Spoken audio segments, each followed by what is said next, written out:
ওকে, স্ক্রিনটা শেয়ার করছে।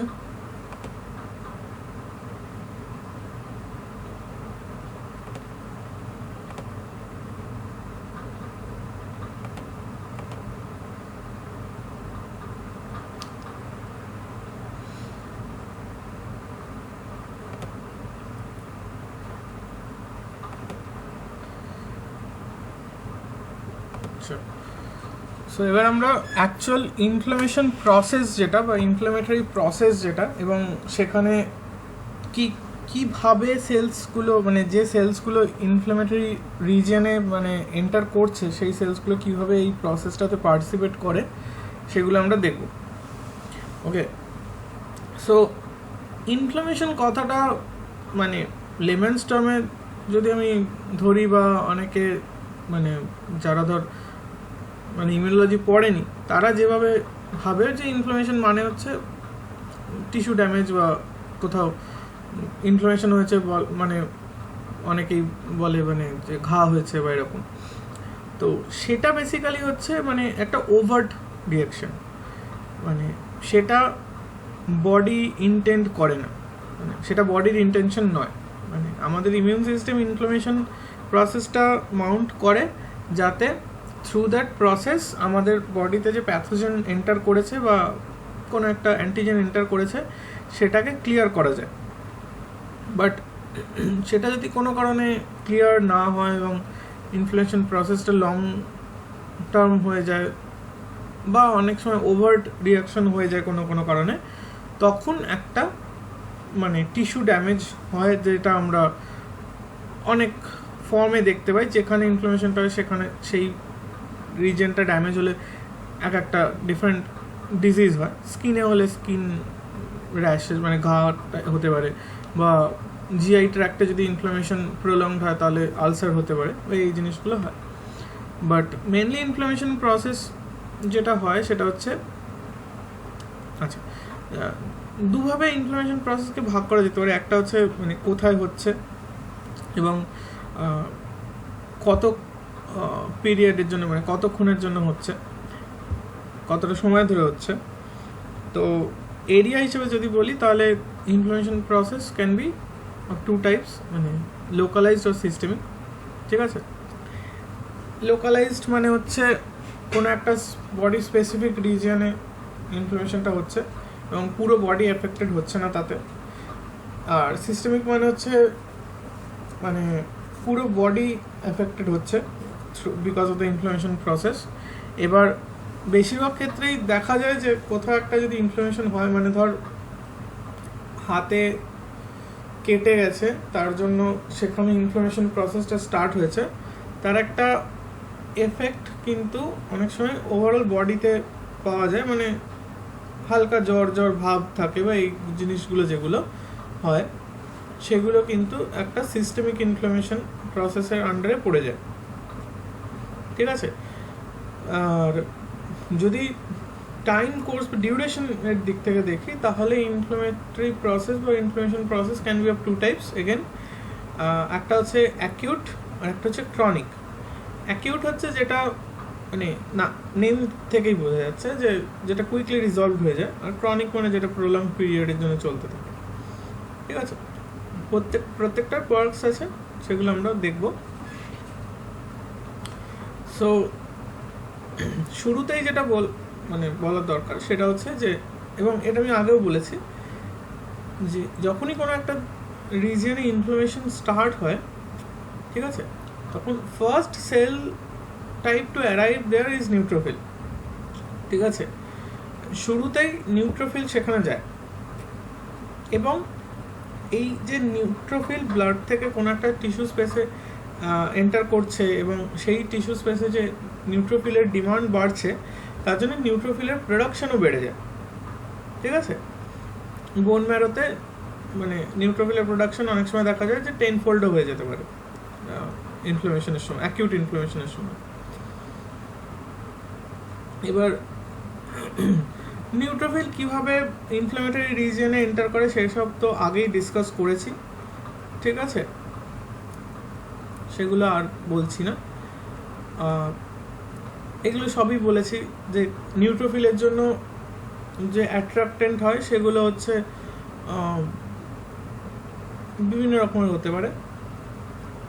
Let's say অ্যানাফাইলোটক্সিনসগুলো as a attractant কাজ করে, বা যেটা আগে ডিসকাস করলাম যে ভাস্কুলার এন্ডোথেলিয়াল যখন ড্যামেজ হয় তখন বিভিন্ন রকমের প্রোডাক্টস ক্রিয়েটেড হয়, যেমন ফাইব্রিনোপেপটাইডস, প্রোস্টাগ্ল্যান্ডিন, লিউকোট্রিন, এরা সবাই কিন্তু, বা ব্যাকটেরিয়াল সেল ওয়াল ড্যামেজের জন্য যে ফরমাইল মেথিনিন পেপটাইডস, এরা সবাই নিউট্রোফিলকে ওখানে ডেকে আনে, ঠিক আছে, অ্যাট্রাক্ট করে আনে। এবার নিউট্রোফিল সেখানে গিয়ে খুব কিছু ইন্টারেস্টিং কাজকর্ম করে। প্রথমত যেটা করে, ওর নিজের হাতে যেটা আছে সেটা করে, মানে যে প্যাথোজেনটাকে কিল করার জন্য, সেটা হচ্ছে নিউট্রোফিলের মধ্যে হঠাৎ করে অক্সিজেন আপটেক বেড়ে যায়। এবং এটা শুধু নিউট্রোফিলের জন্য, এটা ম্যাক্রোফাজের জন্য ট্রু। যখন ম্যাক্রোফাজ অ্যাক্টিভেট হয় তখনও এটা হয়, সেটাকে রেসপিরেটরি বার্স্ট বলে। মানে কি, হঠাৎ করে মেটাবলিজম বেড়ে যায়, এবং মানে অ্যারোবিক মেটাবলিজম বেড়ে যায় এবং অক্সিজেন আপটেক খুব বেড়ে যায়। সেটার কারণ হচ্ছে যাতে অনেক বেশি রিঅ্যাক্টিভ অক্সিজেন স্পিসিস বা reactive oxygen intermediate and also reactive nitrogen intermediate produce করতে পারে। এই যে রিঅ্যাক্টিভ ইন্টারমিডিয়েটসগুলো, এগুলো কি হয়, এগুলো মানে ড্যামেজিং এজেন্ট, ঠিক আছে। এগুলো ব্যাকটেরিয়া বা কোনো একটা প্যাথোজেন, যে প্যাথোজেনটা এন্টার করেছে সেই টিস্যু স্পেসে, সেটাকে কিল করতে হেল্প করে। এবার তার সাথে সাথে আরও কিছু কিছু মানে প্রোডাক্ট সিক্রেট করে, কম্পাউন্ড সিক্রেট করে, যেগুলোর মধ্যে বিভিন্ন রকমের প্রোটিয়েজ, ইলাস্টেজ, কোলাজেনেস এগুলো থাকে। এই সব কিছুই কিন্তু ডিফারেন্ট প্যাথোজেনকে কিল করার জন্য সিক্রেট করে। এবার প্রবলেমটা কখন হয়, এই সবই ঠিক থাকে, কিন্তু যদি কোনো কারণে ধর প্যাথোজেনটা কিল্ড হচ্ছে না, তখন কি হয়, মানে সেটা নিউট্রোফিলের ক্ষেত্রে সত্যি এবং ম্যাক্রোফাজের ক্ষেত্রে আরও বেশিভাবে প্রযোজ্য, জিনিসটা আরও বেশি অ্যাপ্লিকেবল, যে তখন ওরা খুব জেদি হয়ে যায়। মানে যে লাইক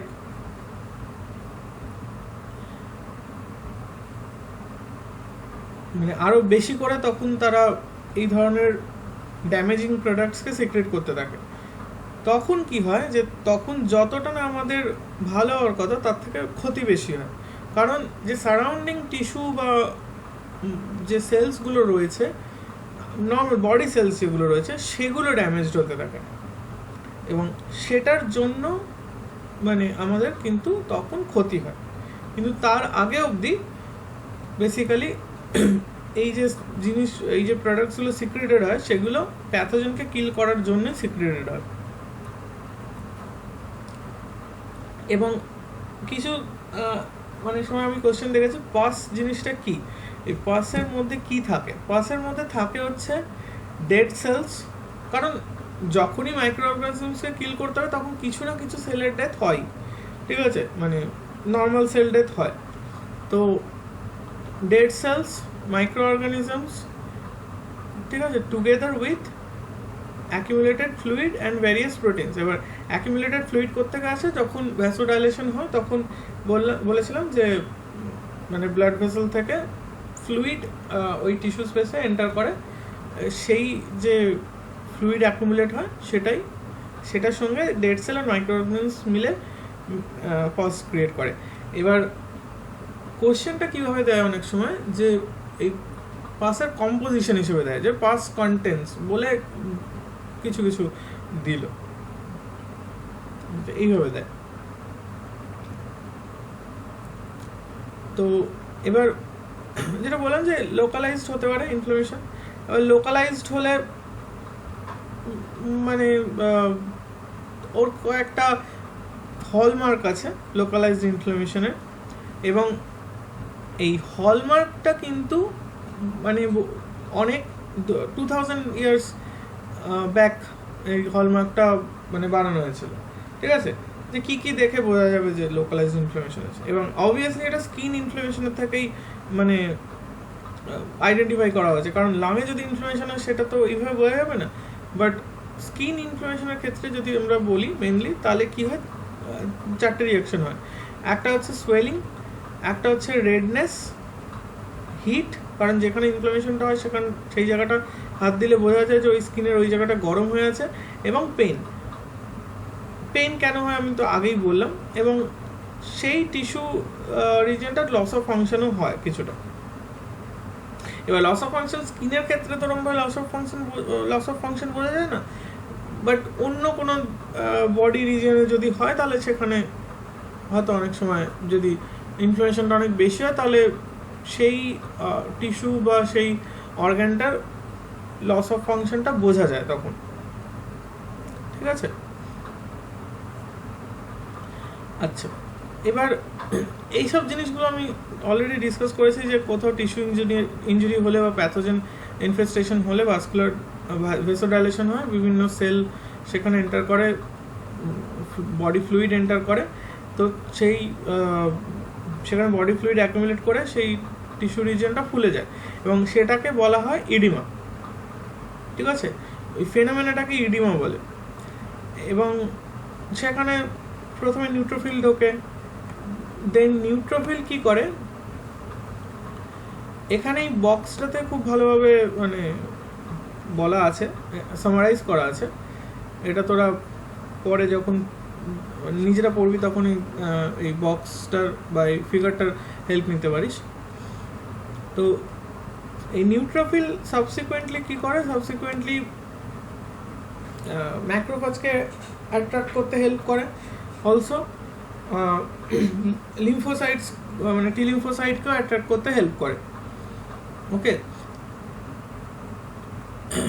সো এগুলো আমি অলরেডি বলেছি। এবং নিউট্রোফিল যখন এন্টার করে তখন মানে এই যে এন্টার করছে তার জন্য অলরেডি যেগুলো বললাম, এবার মানে নিউট্রোফিল ফ্যাগোসাইটোসিসে হেল্প করে এগুলো তো অলরেডি বলেছি, কিন্তু যেটা বললাম যে ম্যাক্রোফাজকে অ্যাট্রাক্ট করতে হেল্প করে। তো ম্যাক্রোফাজকে কীভাবে অ্যাট্রাক্ট করতে হেল্প করে সেটা হচ্ছে নিউট্রোফিল বেসিক্যালি এই প্রোডাক্টটা সিক্রেট করে, ম্যাক্রোফাজ ইনফ্লামেটরি প্রোটিন, এবার তার দুটো সাবটাইপ, ওয়ান আলফা আর ওয়ান বিটা। ঠিক আছে, এই এমআইপি কী করে, এমআইপি বেসিক্যালি ম্যাক্রোফাজকে অ্যাট্রাক্ট করে আনে, ডেকে আনে ইনফ্লামেশন সাইটে। ঠিক আছে, ডেকে আনে এবং ম্যাক্রোফাজকে অ্যাক্টিভেটও করে। ঠিক আছে, এবার ম্যাক্রোফাজকে অ্যাক্টিভেট করার মানে হচ্ছে তার ফ্যাগোসাইটোটিক অ্যাক্টিভিটিকে বাড়ানো, তার রেসপিরেটরি বার্স্ট করা যাতে সে রিঅ্যাক্টিভ স্পিসিস, অক্সিজেন স্পিসিস বা এগুলোকে সিক্রেট করতে পারে, তার লাইসোসাইমগুলোকে সেল মেমব্রেনের সঙ্গে ফিউজ করানো যাতে লাইটিক এনজাইমসগুলো সিক্রেটেড হয় টিস্যু স্পেসে, এইগুলোকেই বলা হয়, এইগুলোই হচ্ছে অলসো ক্লাস 2 MHC এক্সপ্রেশন বাড়িয়ে দেওয়া। ঠিক আছে, এই সবই হচ্ছে ম্যাক্রোফাজ অ্যাক্টিভেশনের মধ্যে পড়ে। এই ক্লাস 2 MHC এক্সপ্রেশন বাড়িয়ে দেয় কেন, কারণ যখন ম্যাক্রোফাজ ফ্যাগোসাইটোসিস করছে তখন যে প্যাথোজেনগুলোকে ও ফ্যাগোসাইটোসিস করছে এবং সেগুলোর তার যে প্রোডাক্টসগুলো সেগুলো ক্লাস 2 MHC দিয়ে যাতে ও সেল মেমব্রেনে বা সেল সারফেসে ডিসপ্লে করতে পারে, যাতে ম্যাক্রোফাজ টি হেল্পার সেলকে অ্যাক্টিভেট করে। ইন্টার্ন টি হেল্পার সেল কী করে, এই জন্য ইমিউনোলজিটা এতটা ইন্টারকানেক্টেড। ইন্টার্ন টি হেল্পার সেল কী করে, টি হেল্পার সেল আবার ম্যাক্রোফাজকে আরও বেশি করে অ্যাক্টিভেট করতে হেল্প করে। ঠিক আছে, বা অন্যান্য আশেপাশের নিউট্রোফিল বা অন্যান্য সেলকেও অ্যাক্টিভেট করতে হেল্প করে। তো এই অ্যাক্টিভেটেড টিস্যু ম্যাক্রোফাজ 3টে সাইটোকাইন সিক্রেট করে, যেটা আমি আগেও ডিসকাস করেছিলাম সাইটোকাইনের জায়গাটায়, IL-1, IL-6 এবং TNF আলফা। ঠিক আছে, এটা একটু ভালো করে মনে রাখবি, অনেক সময় দেয় যে অ্যাক্টিভেটেড ম্যাক্রোফাজ কোন কোন সাইটোকাইন সিক্রেট করে, 1, 6 আর TNF আলফা।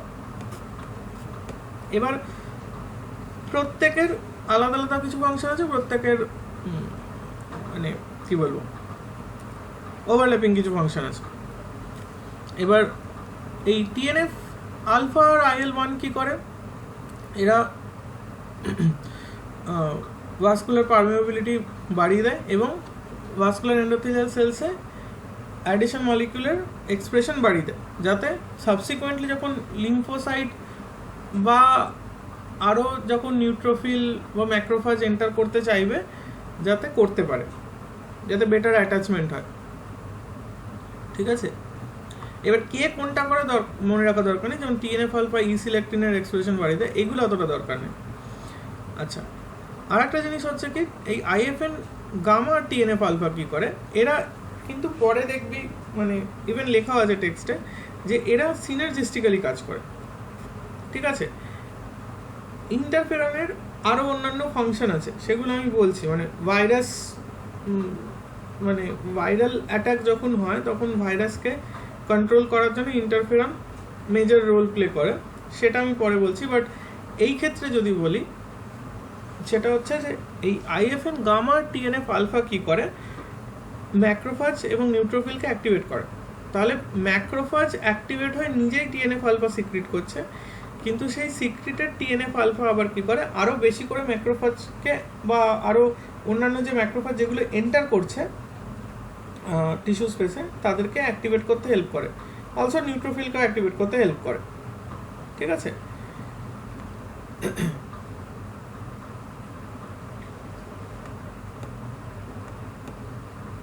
এবার তারপরে যখন বিভিন্ন রকম সেলস মানে lymphocyte, neutrophil, monocyte, eosinophil, basophil, এরা সবাই ওই ইনফ্লেম টিস্যু স্পেসে যখন এন্টার করে, তখন এরা ফাইনালি অ্যান্টিজেন বা প্যাথোজেনটাকে ক্লিয়ার করায় এবং মানে টিস্যু হিলিংয়েও হেল্প করে আলটিমেটলি। কারণ টিস্যুও তো কিছু ড্যামেজ হয় মানে প্যাথোজেনটাকে কিল করার সময়, তো ওটাকে হিল মানে প্যাথোজেন ক্লিয়ার হয়ে গেলে টিস্যু হিলিংয়েও এরা কিছুটা রোল প্লে করে।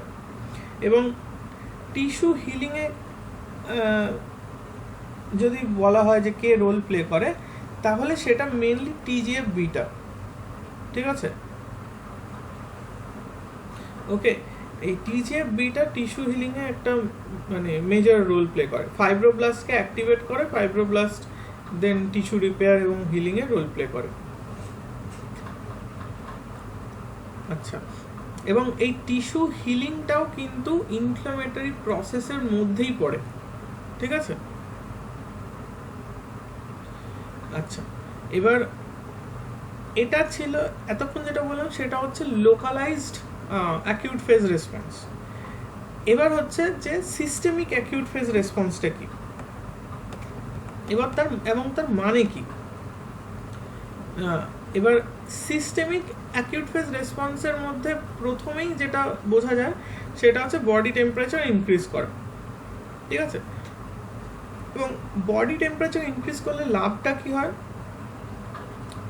মানে বলা হয় যে বডি টেম্পারেচার ইনক্রিজ করলে সেটা আমাদের বডিতে যে প্যাথোজেনগুলো এন্টার করে যার জন্য ইনফ্লামেশনটা হচ্ছে, তার গ্রোথকে ইনহিবিট করে। ঠিক আছে, এবং ইমিউন সেলসের যে ফাংশন সেটাকেও প্রমোট করে এই ইনক্রিজড বডি টেম্পারেচার। এবার কি করে কি হয়, বেসিক্যালি এই যে ম্যাক্রোফাজ যে IL-1, TNF alpha, IL-6 secret করছে, এরা হাইপোথ্যালামাসের উপর ফাংশন করে। ঠিক আছে, হাইপোথ্যালামাস কি করে, প্রোস্টাগ্ল্যান্ডিন সিক্রেট করে, যেটা কিনা ফিভার কজ করে। ঠিক আছে,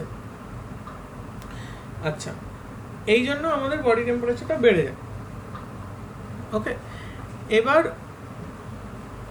আর একটা হচ্ছে যে হাইপোথ্যালামাস থেকে ভায়া পিটুইটারি, তোরা জানিস অ্যাড্রেনোকর্টিকোট্রপিক হরমোন সিক্রেট হয়। এই ACTH কি করে, অ্যাড্রেনাল কর্টেক্স থেকে কর্টিকোস্টেরয়েড সিক্রেট করে। এই কর্টিকোস্টেরয়েডের ভ্যারিড ফাংশন আছে। ঠিক আছে, মেজর যে ফাংশনটা এখানে সেটা হচ্ছে সি রিঅ্যাক্টিভ প্রোটিনের এক্সপ্রেশন বাড়িয়ে দেয়। ঠিক আছে, টেক্সটে দেখিস তাহলে মানে কিছু গ্রুপ অফ প্রোটিনসের মানে সি রিঅ্যাক্টিভ প্রোটিনস একটা গ্রুপ অফ প্রোটিনসের মধ্যে পড়ে, মানে লিভার থেকে কিছু গ্রুপ অফ প্রোটিনসের প্রোডাকশন বাড়িয়ে দেয়, যাদেরকে অ্যাকিউট ফেজ প্রোটিন বলে। তার মধ্যে one of the major role player হচ্ছে সি রিঅ্যাক্টিভ প্রোটিন। এই ছুম্বি যাদের ক্ষেত্রে এই মানে আমি জানি না তোদের কোনো রিলেটিভের বা কারোর করোনা মানে চেনা জানার মধ্যে করোনা হয়েছে কিনা, এই করোনা হলে মানে যখন পজিটিভ ধরা পড়ে তখন আগে এই সি রিঅ্যাক্টিভ প্রোটিন বা সিআরপিটা চেক করে। ঠিক আছে, কারণ হচ্ছে মানে দেখে যে মানে ইনফ্লামেশনটা কতটা বেশি, ঠিক আছে। যদি সি রিঅ্যাক্টিভ প্রোটিন খুব বেশি হয়ে যায়, একটা মাত্রার থেকে ছাড়িয়ে যায়, তাহলে কিছু প্রিভেন্টিভ মেজার নিতে হয় যাতে সি রিঅ্যাক্টিভ প্রোটিনের প্রোডাকশনটা একটু কমে। তার একটা কারণ আছে, কারণ আচ্ছা তার আগে বলে নিই যে সি রিঅ্যাক্টিভ প্রোটিন কী করে, ঠিক আছে। তারপর আমি বলছি সি রিঅ্যাক্টিভ প্রোটিন খুব বেশি হয়ে গেলে প্রবলেমটা কী হয়। আচ্ছা, এই সি রিঅ্যাক্টিভ প্রোটিন কী করে, বিভিন্ন রকম মাইক্রো অর্গানিজমসের সাথে বাইন্ড করতে পারে, বাইন্ড করে ও কমপ্লিমেন্ট সিস্টেমকে অ্যাক্টিভেট করে। এবার কমপ্লিমেন্ট সিস্টেমকে অ্যাক্টিভেট করলে কি হয়, ডাইরেক্টলি সেল কিলিংও হতে পারে, মানে কমপ্লিমেন্ট মেডিয়েটেড পোর ফর্মেশনে। এই ক্ষেত্রে যেটা মেজর হয় সেটা হচ্ছে C3b প্রোডাকশন বেড়ে যায়, এবং C3b অ্যাজ এ অপসোনিন কাজ করে, ঠিক আছে। মানে এই C3b কি করে, মাইক্রো অর্গানিজমসটাকে ঘিরে ফেলে বাইন্ড করে, এবং C3b এর জন্য রিসেপ্টর আছে ফ্যাগোসাইটোটিক সেলসের মেমব্রেনে। তো ফ্যাগোসাইটোটিক সেলসরা কী করে, C3b কে বাইন্ড করে, এবং ইন্টার্ন থ্রু C3b ওরা মানে প্যাথোজেনটাকে এনগালফ করে, মানে ফ্যাগোসাইটোস করে নেয় এবং কিল করে অবভিয়াসলি। এবার এটা তো বললাম যে এই সাইটোকাইনসগুলো হাইপোথ্যালামাসের উপর অ্যাক্ট করে এবং ফিভার জেনারেট করে। এবার এরা আরও একটা যেটা করে যে এই IL-1, TNF alpha, IL-6 এরা অঙ্কোস্ট্যাটিনও প্রডিউস করে। অঙ্কোস্ট্যাটিনও ওয়ান অফ দ্য মানে হেপাটোসাইট থেকে, মানে লিভার সেল থেকে অঙ্কোস্ট্যাটিন এম প্রডিউস করে, অঙ্কোস্ট্যাটিন এম হেপাটোসাইট থেকে অ্যাকিউট ফেজ প্রোটিনের প্রোডাকশনটাকে বাড়িয়ে দেয়, এবং অ্যাকিউট ফেজ প্রোটিনের মধ্যে যেটা বললাম CRP one of the major role player. এবার কেন বলছিলাম যে CRP খুব যদি বেশি হয়ে যায় তাহলে প্রবলেম হয়, তার কারণ হচ্ছে যে এই সেম হেপাটোসাইট কি করে আমাদের বডির নর্মাল ফাংশনের জন্য অ্যালবুমিন আর ট্রান্সথাইরেটিন প্রডিউস করে, ঠিক আছে।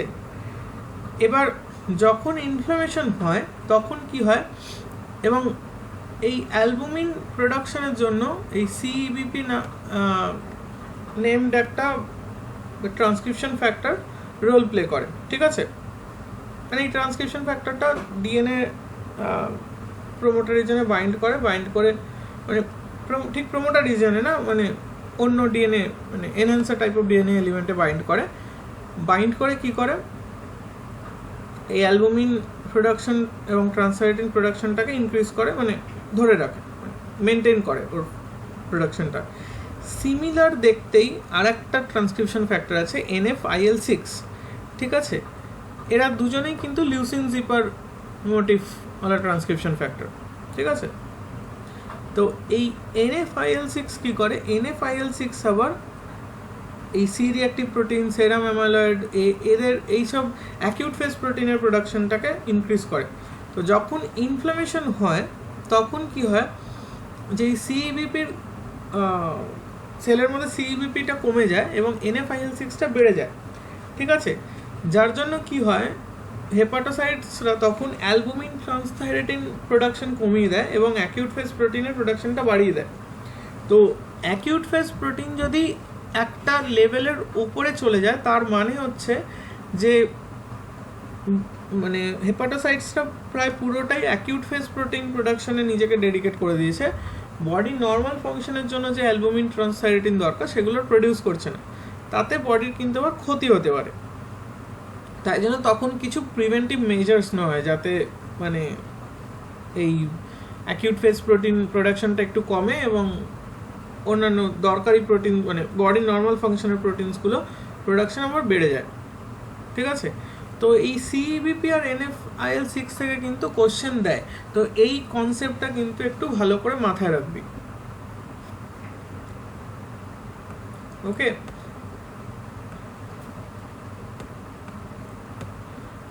সো এটা হচ্ছে অ্যাকিউট ফেজ মানে সিস্টেমিক অ্যাকিউট ফেজ রেসপন্স, যেখানে হোল বডি মানে পার্টিসিপেট করে এবং হোল বডি এফেক্টেড হয়, কোনো একটা ইনফ্লামেশনের জন্য। আচ্ছা, এবার কারণ মানে যেমন ধর কেন বললাম যে লোকালাইজড ইনফ্লামেশন থেকে মানে লোকালাইজড অ্যাকিউট ফেজ রেসপন্স থেকে systemic acute phase response develop করতে পারে, তার কারণ হচ্ছে ধর করোনা, যেটা মানে করোনা মেইনলি কিন্তু লাং ইনফ্লামেশন ক্রিয়েট করে, কিন্তু লাং ইনফ্লামেশনের জন্য কিন্তু জিনিসটা শুধু লাংয়ে থেমে থাকে না, ঠিক আছে, লাংসের মধ্যেই থাকে না, জিনিসটা কিন্তু হোল বডিকে এফেক্ট করে, ঠিক আছে। তাই জন্য মানে এবং সেই হোল বডি এফেক্টেড হয় থ্রু সাইটোকাইন্স, মানে সিক্রেটেড সাইটোকাইন্স। ওকে, তার মধ্যে মেনলি IL-1/6 আর যেটা TNF রোল প্লে করে, ঠিক আছে, TNF আলফা। আচ্ছা, এবার প্রশ্নটা হচ্ছে যে যদি কোনো কারণে এই সেলসগুলো মানে ইমিউন সেলসরা যে প্যাথোজেন মানে যে প্যাথোজেনের জন্য এত কিছু করছে সেই প্যাথোজেনটা ক্লিয়ার না করতে পারে, তাহলে কি হয়? বা অনেক সময় কি হয়, কিছু মাইক্রো অর্গানিজমস, যেটা আমি আগের দিন বলেছিলাম যে ওরা ইমিউন সেলসকে ইভেড করতে পারে, ঠিক আছে। তো সেই সব ক্ষেত্রে কি হয়, বা অনেক সময় কিছু প্যাথোজেন আছে যারা ফ্যাগোসাইটোসিসকে রেজিস্ট করতে পারে, ঠিক আছে। তাদের ক্ষেত্রে কি হয়, তারা যেহেতু মানে প্যাথোজেনটা ক্লিয়ার হচ্ছে না, তো সেই ক্ষেত্রে মানে যে ইমিউন সেলসরা তারা খুব মানে কি বলবো অ্যাডামেন্ট হয়ে যায় এবং তারা অনেক বেশি করে তখন মানে হার্মফুল যে প্রোডাক্টসগুলো সেগুলো রিলিজ করতে থাকে এবং মানে ইনফ্লামেশনটা চলতেই থাকে, ঠিক আছে। মানে বহু দিন মানে ইভেন ইয়ার্স আফটার ইয়ার্স ইনফ্লামেশনটা চলতে থাকে, সেটাকে ক্রনিক ইনফ্লামেশন বলে। আর একটা কারণে ক্রনিক ইনফ্লামেশন হয়, সেটা হচ্ছে অটোইমিউন ডিজিজের ক্ষেত্রে।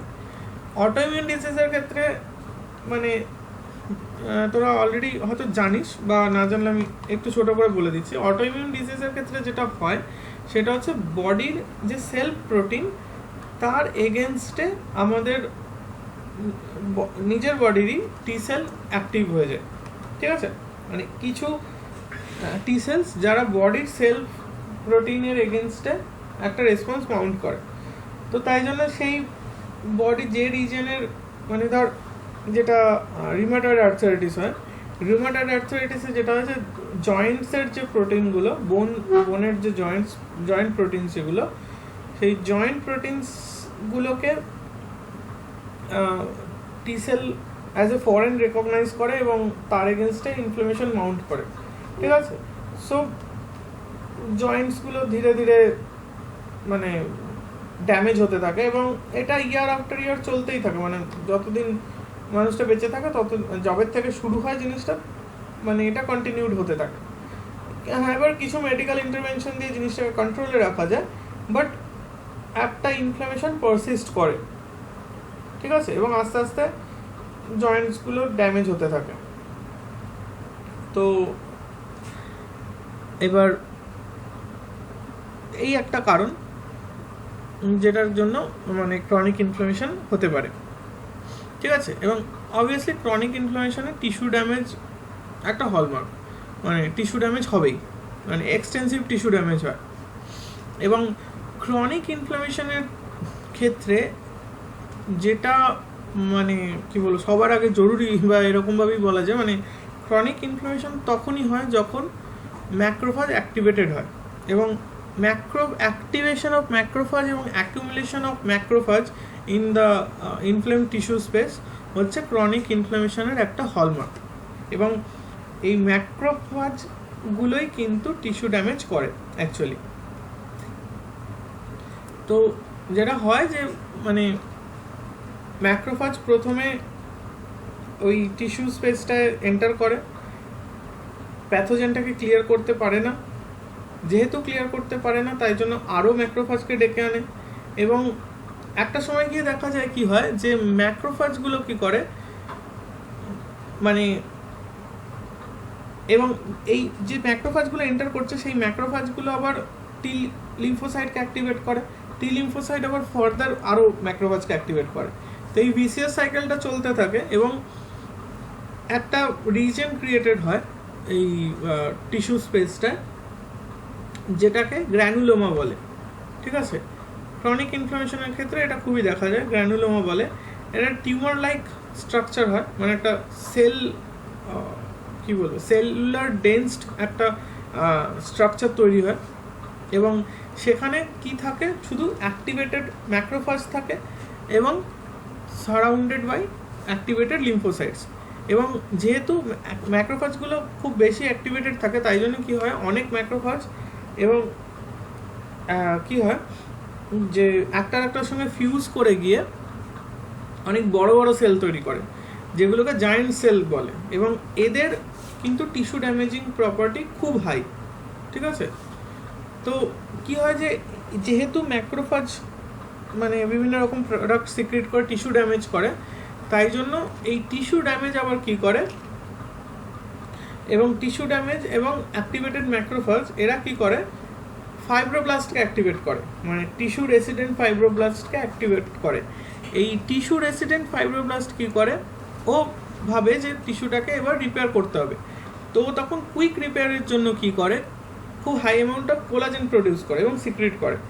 তো মানে সেটার জন্য কি হয় যে দেখবি কোথাও একটা যদি কেটে যায়, সেখানে একটা সাদা দাগ হয়, বা সেই রিজনটা মানে মানে যে যে কেটে যে জায়গাটা গেছে সেখানে একটা সাদা রিজন ক্রিয়েটেড হয়।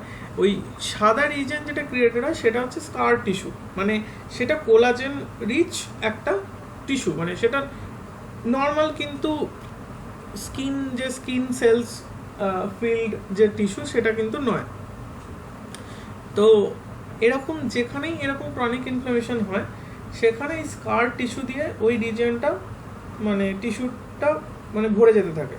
মানে এই ক্রনিক ইনফ্লামেশনটা যদি ধর লাংসে হয়, যেটা মাইক্রোব্যাকটেরিয়াম টিউবারকুলোসিস বা টিবির ক্ষেত্রে হয়, যে লাংয়ের বিভিন্ন জায়গা ইনফ্লেমড হয়, ক্রনিক ইনফ্লামেশনটা চলতে থাকে এবং লাং টিস্যু ড্যামেজ হয়, লাং টিস্যু স্কার টিস্যু দিয়ে রিপ্লেসড হয়ে যায়। এবং স্কার টিস্যুর কিন্তু কোনো ফাংশন নেই, ওটা জাস্ট একটা মানে কি বলবো গ্যাপ ফিলার। ঠিক আছে, মানে ধর দেওয়ালে একটা ফুটো হয়েছে, তুই একটা কিছু দিয়ে ওখানে গুঁজে রাখলি, ঠিক আছে, সেরকম মানে ওর কিন্তু নর্মাল ফাংশন করতে পারবে না কোনো। তো যেহেতু টিবির ক্ষেত্রে ক্রনিক মানে ক্রনিক লেভেলে যদি চলে যায়, তাহলে লাং টিস্যু স্কার টিস্যু দিয়ে রিপ্লেসড হতে থাকে, এবং যেহেতু স্কার টিস্যু নর্মাল এয়ার ট্রান্সপোর্টে কোনো রোল প্লে করে না, তাই জন্য লাংসের যে ফাংশন সেটা কম্প্রোমাইজড হয়।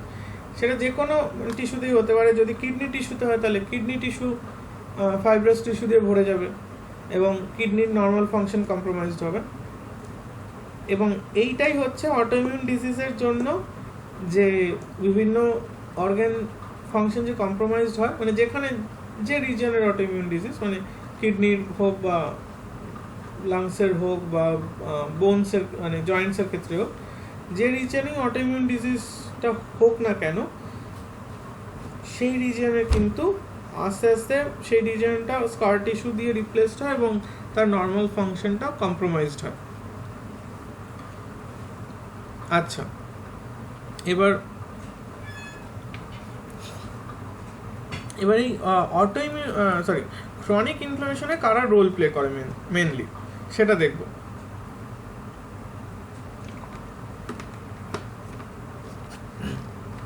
ক্রনিক ইনফ্লামেশনে মেইন যে দুটো সাইটোকাইন রোল প্লে করে তারা হচ্ছে আইএফএন গামা এবং টিএনএফ আলফা। ঠিক আছে, এই আইএফএন হচ্ছে মানে ইন্টারফেরন মেইনলি 3 ধরনের আছে, আলফা, বিটা এবং গামা। এই আলফা আর বিটার মেজর রোল হচ্ছে যখন কোনো একটা সেল বা কোথা থেকে সিক্রেট হয়, সেটা হচ্ছে যখন কোনো একটা সেল ভাইরাস দিয়ে ইনফেক্টেড হয়, তখন সেই সেলটা কিন্তু আলফা আর বিটা প্রডিউস করে, সেটা যে কোনো সেল হতে পারে, প্রডিউস করে এবং পাশের যে সেলসগুলো সেগুলোকে অ্যান্টিভাইরাল প্রপার্টি দেয় বা ভাইরাসের এগেনস্টে প্রোটেকশন দেয়, ঠিক আছে। বা নিজের ক্ষেত্রেও ভাইরাসের যে মানে লাইফ সাইকেল সেটাকে ইনহিবিট করার চেষ্টা করে, মানে ইন্টারফেরনের কাজই হচ্ছে মেনলি ভাইরাল যে লাইফ সাইকেল সেটাকে হ্যাম্পার করা, ঠিক আছে। সেটা কীভাবে করে না করে আমি আগের ক্লাসে বুঝিয়েছি, ঠিক আছে। এবার আইএফএন আলফা কি হয়, লিউকোসাইট প্রডিউস করতে পারে, ঠিক আছে। আইএফএন বিটা মানে এগুলো হচ্ছে স্পেসিফিক সেল যারা খুব হাই অ্যামাউন্টে প্রডিউস করতে পারে, যে কোনো সেলই কিন্তু আইএফএন আলফা বিটা প্রডিউস করতে পারে ভাইরাস ইনফেক্টেড হলে। তাছাড়াও আইএফএন আলফা লিউকোসাইট প্রডিউস করতে পারে, আর IFN beta fibroblast high অ্যামাউন্টে produce করতে পারে। কিন্তু আইএফএন গামাটা একটু পিকুলিয়ার। আইএফএন গামা কি হয়, আইএফএন গামা টি সেল আর এনকে সেলই কিন্তু এক্সক্লুসিভলি প্রডিউস করে, ঠিক আছে। এবং আইএফএন গামার যে ফাংশনটা সেটা আইএফএন আলফা আর বিটার থেকে কিছু ক্ষেত্রে আলাদা। আইএফএন গামার একটা মানে যেটা মানে আইএফএন গামার একটা স্পেশাল প্রপার্টি আছে যেটা আইএফএন আলফা আর বিটার নেই, এবং এটা মনে রাখবে, এখান থেকে অনেক সময় কোশ্চেন দেয়। সেটা হচ্ছে আইএফএন গামা কি করে, আইএফএন গামা ম্যাক্রোফাজকে অ্যাক্টিভেট করতে পারে, ঠিক আছে। এবার ম্যাক্রোফাজকে অ্যাক্টিভেট করার মানে যেটা সেটা আমি আগেই বলেছি, সেটা আর বলছি না। তো এই প্রপার্টিটা কিন্তু আইএফএন আলফার বিটার নেই। তাই জন্য যেহেতু ক্রনিক ইনফ্লামেশনে ম্যাক্রোফাজ অ্যাক্টিভেশন এবং অ্যাক্টিভেশন এটা একটা খুবই নেসেসারি স্টেপ, তাই জন্য এই আইএফএন গামা কিন্তু মানে সেন্ট্রাল রোল প্লে করে ক্রনিক ইনফ্লামেশনে, ঠিক আছে।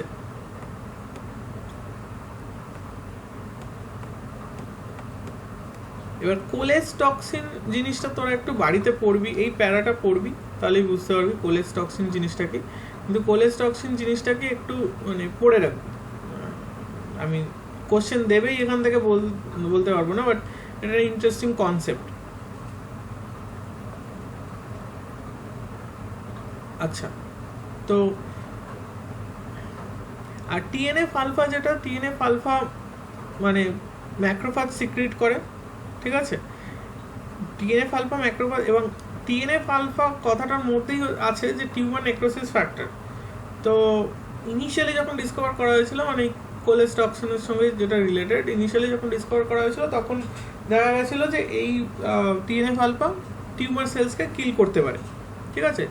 তাই জন্যই টিউমার নেক্রোসিস ফ্যাক্টর নাম দেওয়া হয়েছিল। বাট পরে দেখা গেছিলো যে ওর আরও অনেক ফাংশন আছে। তো in a low amount TNF alpha কিন্তু মোস্টলি টিউমার সেলসকে কিল করে, নর্মাল সেলকে অতটা এফেক্ট করে না। কিন্তু যদি high amount of TNF alpha secreted হয়, যেটা ক্রনিক ইনফ্লামেশনে মানে ম্যাক্রোফাজ করে, সেই ক্ষেত্রে কিন্তু মানে টিএনএফ আলফা এক্সটেন্সিভ টিস্যু ড্যামেজও করতে পারে, ঠিক আছে। তো ক্রনিক ইনফ্লামেশনে তাই জন্য কী হয়, এই টিএনএফ আলফা আর আইএফএন গামা একসাথে কাজ করে এবং খুব হাই অ্যামাউন্ট অফ মানে টিস্যু ড্যামেজ করে এবং খুব high amount of immune response mount করে, ঠিক আছে। এবার ক্রনিক ইনফ্লামেটরি ডিজিজগুলো বিভিন্ন রকম হতে পারে, ডিপেন্ডিং অন কোন রিজিয়নে হচ্ছে তার উপর ডিপেন্ড করে ডিজিজটার কী নেম হবে। এবার তার মধ্যে রিউমাটয়েড আর্থারাইটিস আছে, যেটা একটা অটোইমিউন ডিজিজ। আলসারেটিভ কোলাইটিস আছে,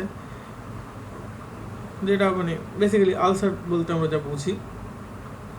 বা প্যানক্রিয়াসের যদি বিটা সেল মানে প্যানক্রিয়াসে যদি ইনফ্লামেশন হয় তাহলে ডায়াবেটিস হতে পারে,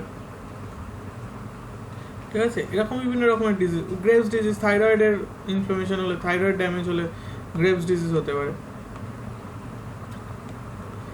তো এবার এই ইনফ্লামেশন যদি ওভার হয় তাহলে ইনফ্লামেশনকে আটকাবে কী করে? এবার একটা হচ্ছে অ্যান্টিবডি থেরাপি, বাট সেটা খুব মানে কি বলবো মানে খুব হ্যান্ডি নয়, ঠিক আছে। তবুও এটা একটা অপশন। সেটা হচ্ছে ইনফ্লামেশনের জন্য ফার্স্ট অ্যান্ড ফরমোস্ট নেসেসিটি হচ্ছে বিভিন্ন রকম যে এই মানে নেসেসারি যে সেলসগুলো সেগুলো টিস্যু স্পেসে এন্টার করবে। তো সেটাকে যদি আটকানো যায় তাহলে ইনফ্লামেশন প্রসেসটাকে অনেকটাই আটকানো যায়। তো সেই জন্য কিছু অ্যান্টিবডি মানে জেনারেট করা হয়েছে, যারা সেই যে মানে সেল অ্যাডিশন মলিকিউলসগুলো থ্রু দিয়ে এই মানে লিউকোসাইট বা অন্যান্য সেলসের এক্সপ্রেশনটা হয়, সেই মলিকিউলসগুলোকে বাইন্ড করে সেই মলিকিউলসগুলোকে ব্লক করে দেয়। ঠিক আছে, তাই জন্য এই এক্সট্রাভেশন যদি না হয় তাহলে কিন্তু মানে ইনফ্লামেশনটাকে অনেকটাই কি বলবো মানে কন্ট্রোলে আনা যায়। ঠিক আছে, কিন্তু এটা খুব যে এফেক্টিভ তা নয়, তার অনেক কারণ আছে, তো আমি অতটা ডিটেলে যাচ্ছি না, এবং খুব হ্যান্ডিও নয়। যেটা মেজরলি ইউজ করা হয় যে দুটো জিনিস সেটা বলি। একটা হচ্ছে কর্টিকোস্টেরয়েডস।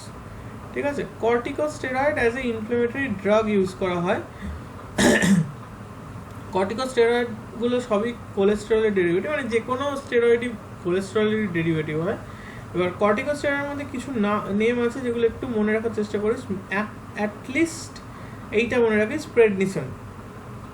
ঠিক আছে, প্রেডনিসন আছে, প্রেডনিসোলন আছে, মিথাইল প্রেডনিসোলন আছে, বাট প্রেডনিসন নামটা মনে রাখিস, এটা অনেক সময় এক্সামে দেয়। প্রেডনিসন হচ্ছে খুব পোটেন্ট একটা কর্টিকোস্টেরয়েড। এবার কর্টিকোস্টেরয়েডের বহু ফাংশন আছে, বিভিন্ন রকমভাবে কর্টিকোস্টেরয়েড মানে আমাদের যে ইমিউন সিস্টেম সেটাকে ডাউন রেগুলেট করতে পারে। একটা হচ্ছে যে থাইমোসাইটস, যেগুলো থাইমোসাইটসের অ্যাপোপ্টোসিস করা। ঠিক আছে, ওকে, যে মানে ডেভেলপিং যে থাইমোসাইটসগুলো তাদের অ্যাপোপ্টোসিস করা, এবং তাই জন্য ম্যাচিওর মানে সার্কুলেটিং থাইমোসাইটসের মানে মানে লিম্ফোসাইটসের নাম্বার খুব কমে যায়। ঠিক আছে, এটা একটা ওয়ান অফ দ্য ওয়েজ। আর একটা হচ্ছে, এবার সব ওয়েজ যে তোকে মনে রাখতে হবে তোদেরকে তা নয়, আমি বলে দিচ্ছি, যদি মনে রাখতে পারিস ভালো, না হলেও অতটা অসুবিধা নেই। বাট অ্যাটলিস্ট ওই থাইমোসাইটসের মানে ইমেচিওর বা ডেভেলপিং থাইমোসাইটসের যে অ্যাপোপ্টোসিস ক্রিয়েট করে সেটা একটু মনে রাখিস, সেটা অনেক সময় কোশ্চেনে দেয়।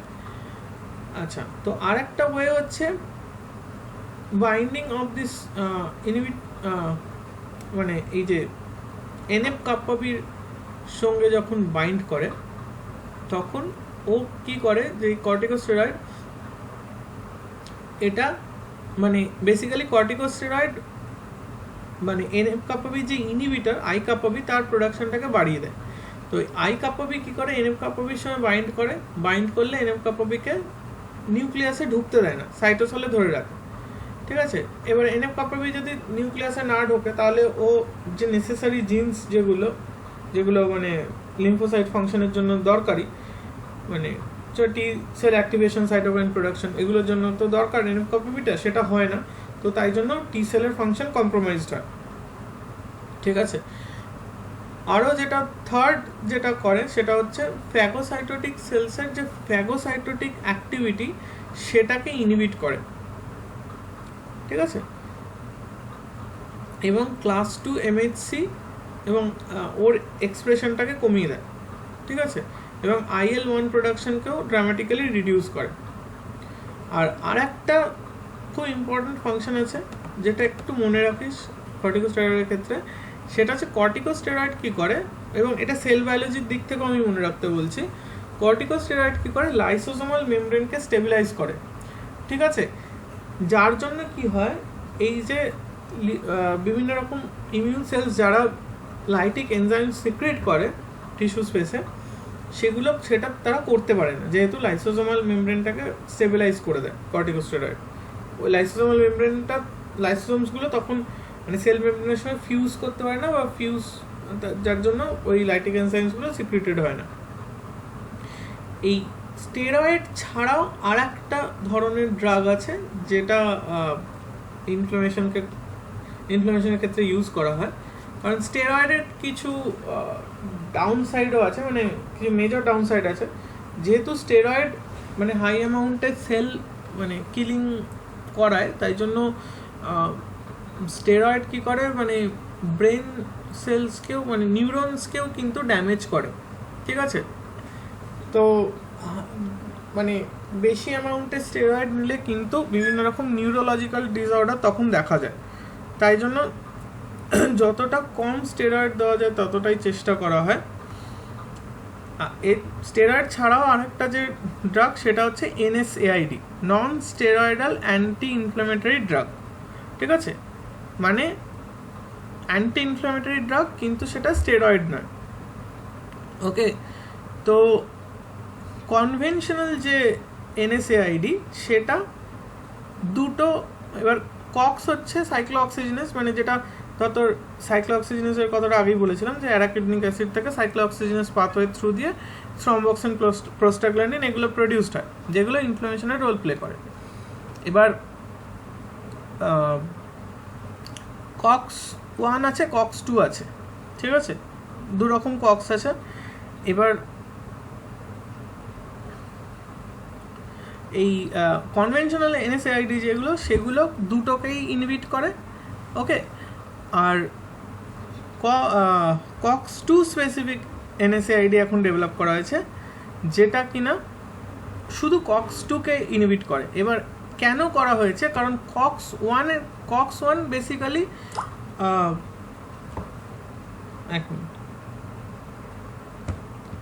ওকে, কক্স 1 কি করে, কক্স 1 মানে নর্মালি প্রডিউসড হয়, ঠিক আছে, বাই ডিফল্ট প্রডিউসড হয়। এবং কক্স 1 যে শুধু থ্রম্বক্সিন প্রোস্টাগ্ল্যান্ডিন প্রডিউস করে তা নয়, এটা বেসিক্যালি গ্যাস্ট্রোইন্টেস্টিনাল টিস্যুর যে ইন্টিগ্রিটি সেটাকেও মেনটেন করতে হেল্প করে।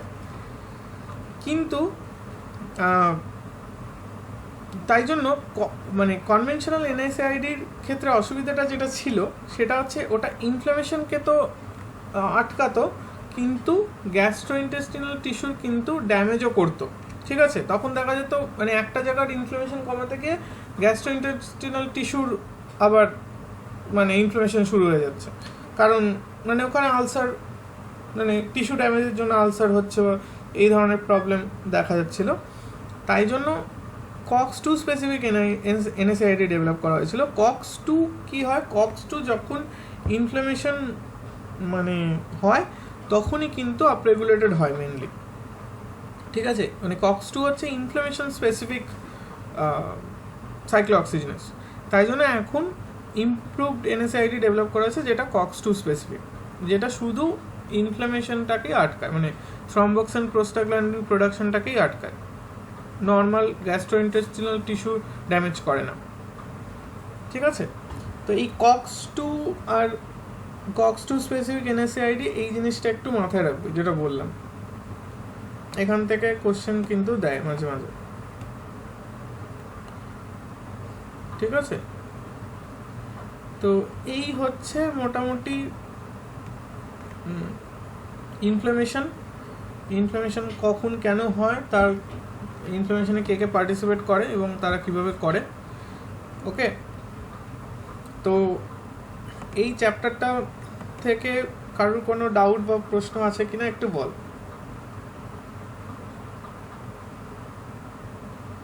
পুরো চ্যাপ্টারটা তো পড়ানো হলো, এবার কারোর কোনো ডাউট থাকলে একটু বল আমাকে।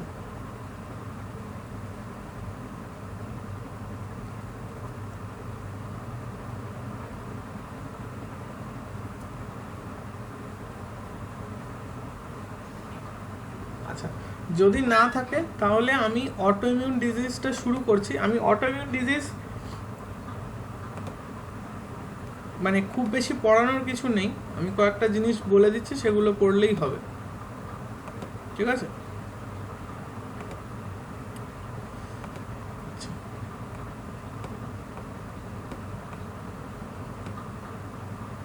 আচ্ছা, প্রথমেই বলি অটোইমিউন ডিজিজটা জিনিসটা কি। অটোইমিউন ডিজিজ কেন হয়, মানে জিনিসটা কেমন কেন হয় তার কারণ হচ্ছে মানে নর্মালি আমাদের যে টি লিম্ফোসাইট বা বি লিম্ফোসাইট ক্রিয়েটেড হয়, আমি এখানে শুধু লিম্ফোসাইট হিসেবেই বলছি, এবং অটোইমিউন ডিজিজে পরে দেখবি যে টি হেল্পার সেলসই মেইনলি পার্টিসিপেট করে, এবার বি সেলও পার্টিসিপেট করতে পারে, যাই হোক। বাট নর্মালি কী হয় যে আমাদের যে লিম্ফোসাইটসগুলো ম্যাচিওর করে, যখন ম্যাচিওর করে তারা যদি সেলফ অ্যান্টিজেনের সঙ্গে স্ট্রং বাইন্ডিং শো করে, তাহলে তাদের অ্যাপোপ্টোসিস হয়ে যায় এবং তারা সার্কুলেশনে আসে না, ঠিক আছে। কিন্তু অনেক সময় কি হয় যে through the course of life কিছু self reactive self antigen reactive lymphocyte survive করে এবং সার্কুলেশনে চলে আসে। তাদের ক্ষেত্রে কি হয়,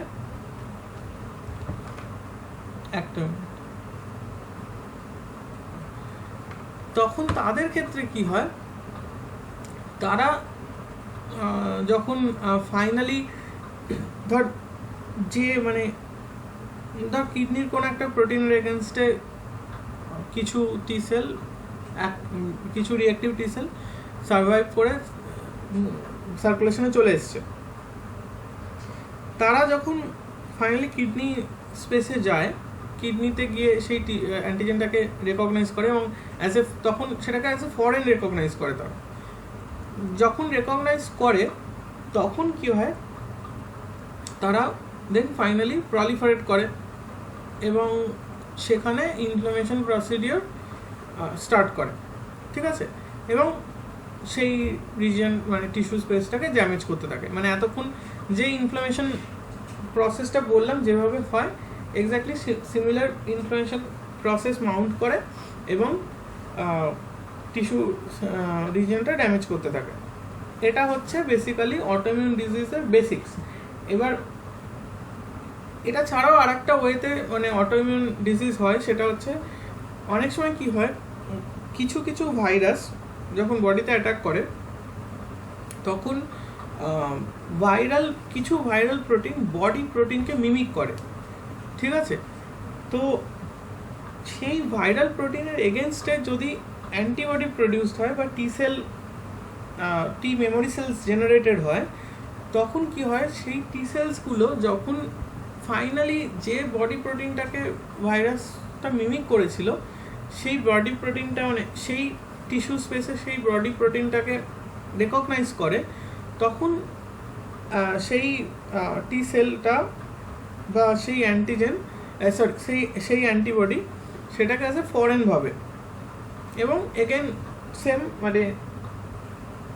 ইনফ্লামেশন প্রসেস মাউন্ট করে এবং টিস্যুটার আস্তে আস্তে ওভার দ্য ইয়ার্স ড্যামেজ করতে থাকে এবং এখানে সেটা ক্রনিক ইনফ্লামেশন বলেই কনসিডার্ড হয়, ঠিক আছে।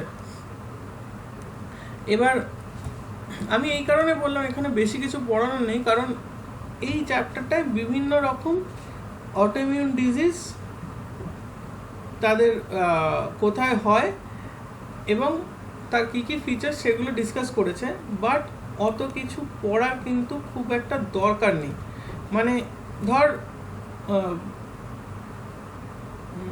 হাশিমোটোস থাইরয়েডিটিস, এবার এখানে অনেক কিছু লেখা আছে যে থাইরয়েডের কোন প্রোটিন কি প্রোটিন না, অত কিছু দরকার নেই। যেমন ধর insulin dependent diabetes mellitus, insulin production হচ্ছে কিন্তু তবুও ডায়াবেটিস মেলিটাস, তো এত ডিটেলস দরকার নেই। যেটা পড়তে হবে তোদেরকে এখানে সেটা হচ্ছে এই টেবিলটা, যে কোন ডিজিজ এবং সেটা কোথায় হয়। স্পেশালি এই অ্যাডিশনস ডিজিজ, গুড পাস্টার্স ডিজিজ, ঠিক আছে, গ্রেভস ডিজিজ যেটা থাইরয়েডে হয়। হাশিমোটোস থাইরয়েডিটিস দেবে না কারণ অলরেডি থাইরয়েড নামটা আছেই ওখানে। মায়াস্থেনিয়া গ্রেভিস, মাসেল ড্যামেজ হয়, মাসেলের অ্যাসিটাইলকোলিন রিসেপ্টরের এগেনস্টে অ্যান্টিবডি বা টি সেল জেনারেটেড হয়। এইগুলো মেনলি দেয় কিন্তু। তো আর মাল্টিপল স্ক্লেরোসিস দিতে পারে, ব্রেনে হয়।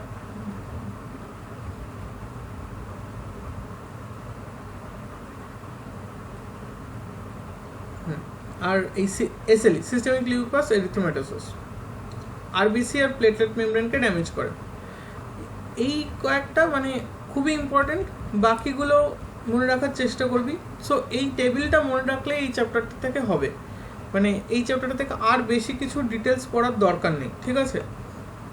মানে এক্সামে কোশ্চেনটা এটাই দেয় যে ধর সে মায়াসেনিয়া গ্রেভিস কোন রিজনে হয়, কোন রিজনের অটো ইমিউন ডিসঅর্ডার, এরকমই দেয়।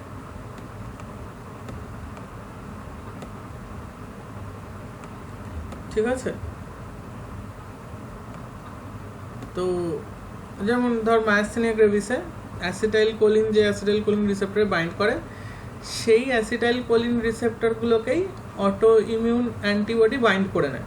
ঠিক আছে, বাইন্ড করে নেয় বলে এই মাসেল আর ফাংশন করতে পারে না, মানে নার্ভ থেকে অ্যাসিটাইল কোলিন রিলিজড হয় কিন্তু মাসেল সেলকে অ্যাক্টিভেট করতে পারে না।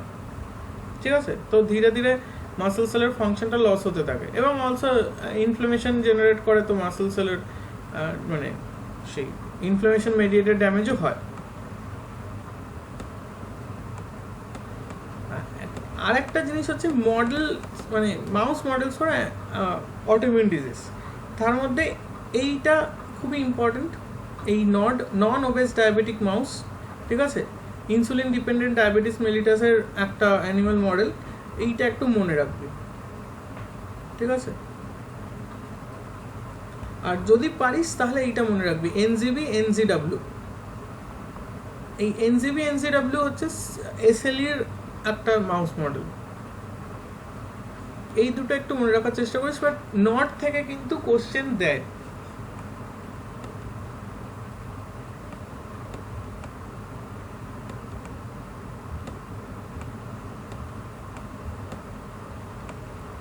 হ্যাঁ, এবার যেটা বলেছিলাম যে মানে এটা আমি ডিটেলে মানে বলছি না, কারণ এটা এভিডেন্স হিসেবে দিয়েছে, অত দরকার নেই।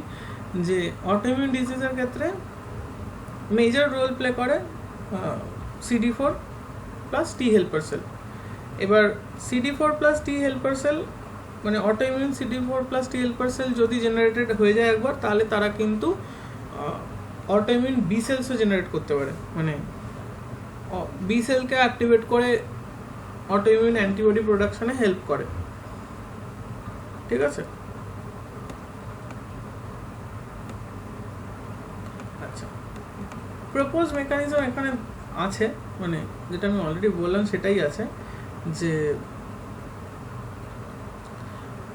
ইনঅ্যাপ্রোপ্রিয়েটলি যদি কোনো টি হেল্পার সেল অ্যাক্টিভেটেড হয়ে যায়, দেন টি হেল্পার সেলটা কী করে, কয়েকটা ওয়ে আছে, পাথওয়ে আছে, যেটা T helper cell target tissue এপিথেলিয়ামকে অ্যাক্টিভেট করে। ঠিক আছে, তো টার্গেট টিস্যু ক্লাস 2 MHC-কে অ্যাক্টিভেট করে, এক্সপ্রেস করে, দেন ও কী করে, টি হেল্পার সেল ওটার সঙ্গে বাইন্ড করে, দেন টি হেল্পার সেল নিজে অ্যাক্টিভেটেড হয়। মানে প্রথমে টি হেল্পার সেল টার্গেট টিস্যুকে অ্যাক্টিভেট করে IFN গামা দিয়ে, target tissue class 2 MHC through দিয়ে অটো অ্যান্টিজেনকে এক্সপ্রেস করে, দেন টি হেল্পার সেল অ্যাক্টিভেটেড হয়, টি হেল্পার সেল IL-2 সিক্রেট করে টক্সিক টি সেলকে অ্যাক্টিভেট করে, এবং তোরা জানিস সাইটোটক্সিক টি সেল যখন মানে অ্যাক্টিভেটেড হয়ে যায় তখন ও টিস্যু ড্যামেজ করে। সিমিলারলি টি হেল্পার সেল ম্যাক্রোফাজকে অ্যাক্টিভেট করতে পারে, ম্যাক্রোফাজ ক্রনিক ইনফ্লামেশন ক্রিয়েট করে যেটা টিস্যু ড্যামেজ করে এখানে। আর আরেকটা হচ্ছে টি হেল্পার সেল বি সেলকে অ্যাক্টিভেট করে, এবং সেই ক্ষেত্রে বি সেল থেকে প্লাজমা সেল তৈরি হয়, এবং যেটা বললাম যে সেই ক্ষেত্রে মানে অটোইমিউন ডিসঅর্ডারের ক্ষেত্রে টি সেল বি সেলকে অ্যাক্টিভেট করে auto self antigen reactive antibody তৈরি করা, যেটা এগেন গিয়ে টিস্যু ড্যামেজ করতে পারে। অনেকভাবে সেটা tissue damage through complement mediated ওয়েতেও করতে পারে। তো এই হচ্ছে propose model for autoimmune disorder.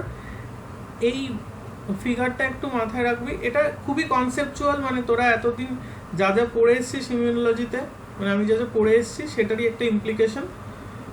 মানে জিনিসটা same to foreign antigens, just এখানে ফরেন অ্যান্টিজেনের জায়গায় সেলফ রিঅ্যাক্টিভ টি সেল।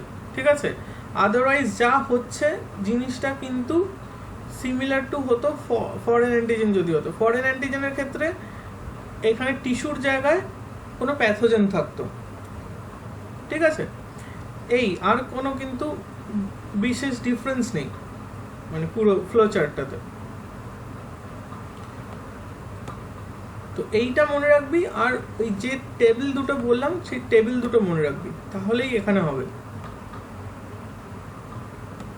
এখানে আর কিছু পড়ার কিন্তু বিশেষ দরকার নেই, ঠিক আছে।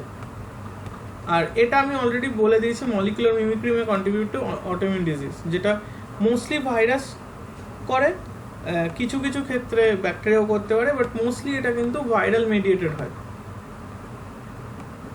ঠিক আছে। এখানে তো ডিটেল পড়ার দরকার নেই। যদি কেউ চাস পড়তে পারিস একবার মলিকুলার মিমিক্রিটা ডিটেলসে, বাট খুব একটা দরকার নেই। আর ট্রিটমেন্ট টু অটোইমিউন ডিসঅর্ডার এখনো অবধি খুব ভালো যে ট্রিটমেন্ট জেনারেট করা গেছে তা নয়, কিন্তু কিছু ওই মানে ড্রাগ ইউজ করা, যেমন সাইক্লোস্পোরিন এ, যেগুলো বেসিক্যালি ইমিউন সিস্টেমকে একটু ডাউন রেগুলেট করে, বা কিছু কর্টিকোস্টেরয়েডস, অ্যাজাথিওপ্রিন, সাইক্লোফসফামাইড, এই ধরনের ইমিউন সাপ্রেসিভ ড্রাগস ইউজ করা হয়, যেগুলো ইমিউন সিস্টেমকে একটু সাপ্রেস করে মানে অটোইমিউন ডিসঅর্ডারটাকে কন্ট্রোলে রাখার চেষ্টা করে। মানে এটা কিন্তু মানে অটোইমিউন ডিসঅর্ডারের এলিমিনেশন নয়, মানে জাস্ট এটা একটা কন্ট্রোলে রাখা, ওকে। এবার টি সেল ভ্যাকসিনেশন, সরি, টি সেল ভ্যাকসিনেশন এখনো অবধি মানে ফুল প্রুফ ওয়েতে ইউজ করা যায়নি, একটা possibility, but T cell vaccination কী জিনিস না বা কি, এটা আমি এই চ্যাপ্টারটাতে বলবো না, এটা আমি আগে ভ্যাকসিনটা যখন পড়াবো তার সাথে আমি টি সেল ভ্যাকসিনেশন জিনিসটা বলবো, ঠিক আছে।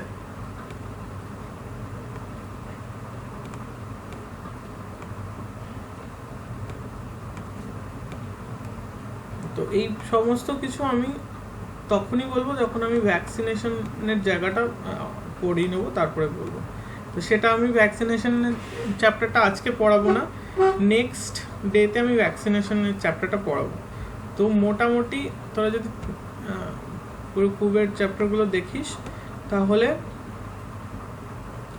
এইগুলো পড়ানো হয়ে গেছে। এখান থেকে শুধু ভ্যাকসিনটা পড়ানো বাকি আছে। আর এইডসেও খুব বেশি কিছু পড়ানোর নেই, এইডসের মেকানিজমটা জাস্ট মানে এইচআইভির যে লাইফ সাইকেল এবং তার ইনফেকশনের যে মেকানিজম সেটা জানলেই হয়, ঠিক আছে। তো খুব ছোট করে হয়ে যাবে, এবং ভ্যাকসিনটাও খুব বড় কিছু না।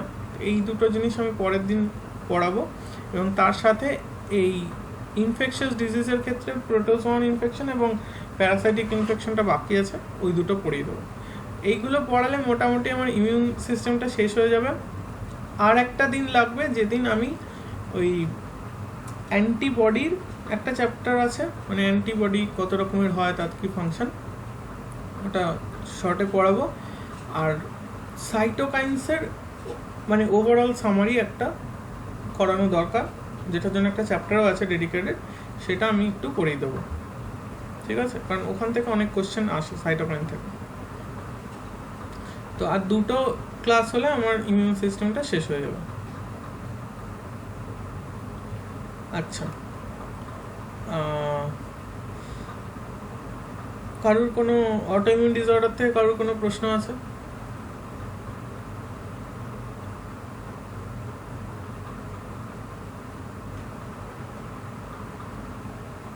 যে কোনো প্রশ্ন থাকলে বলতে পারিস, কোনো অসুবিধা নেই।